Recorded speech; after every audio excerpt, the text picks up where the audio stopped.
Hi friends, ఈ video నచ్చితే తప్పకుండా సబ్స్క్రైబ్ చేయండి. ఇక చిట్టి లొకేషన్ చెప్పడంతో ఇక ఆ లొకేషన్ ని వెతుక్కుంటూ ప్రేమ్ అయితే వెళ్తాడు. ఇక అక్కడ ఐశ్వర్య ఇంకా చామంతిని తాడుతో కట్టేసి ఉంటారు. ఇక కొంతమంది రౌడీలు కూడా ఉంటారు. ఇక వెంటనే ప్రేమ్ అయితే ఒక్కొక్కరిని కొట్టుకుంటూ వెళ్ళి ఇక చామ్కి ఇంకా ఐశ్వర్యకి ఉన్న కట్లు మొత్తం విప్పేస్తాడు. ఇంతలో ఒక రౌడీ చామ్ మీదకి వస్తాడు. ఇక అలా రావడంతో వెంటనే చామ్ని పక్కకి లాగి తను ఎత్తుకుంటాడు. అలా ఎత్తుకుని తన కళ్ళల్లోకి కళ్ళు పెట్టి అలా చూస్తూ ఉండిపోతాడు.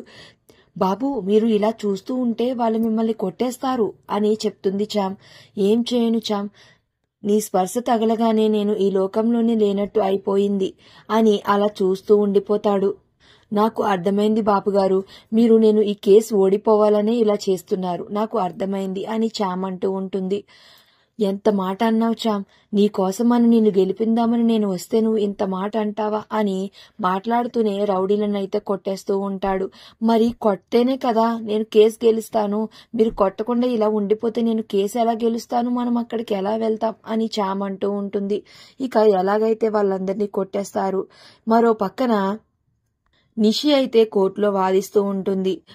యువర్ ఆనర్, చామ్ రాలేదు, సాక్ష్యాలను కూడా తీసుకుని రాలేదు, మీరు తనకి ఇచ్చిన టైం కూడా అయిపోయింది.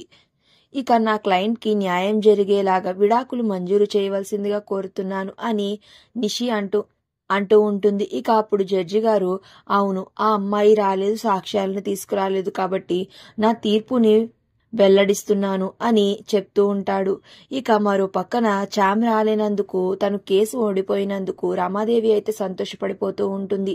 ఇక ప్రేమ్ అయితే ఐశ్వర్య అని చామ్ని కారులో ఎక్కించుకుని రండి తొందరగా వెళ్ళిపోదాం అని అంటూ ఉంటాడు. మరో పక్కన కార్ అయితే స్టార్ట్ అవ్వదు. అయ్యో చామ్, కార్ స్టార్ట్ అవ్వట్లేదు అని అంటాడు ప్రేమ్. ఇక ఏం చేయాలో తెలియక చామ్ కంగారు పడుతూ ఉంటుంది. మరి నెక్స్ట్ ఏం జరిగిందో తెలియాలి అంటే ప్లీజ్ సబ్స్క్రైబ్.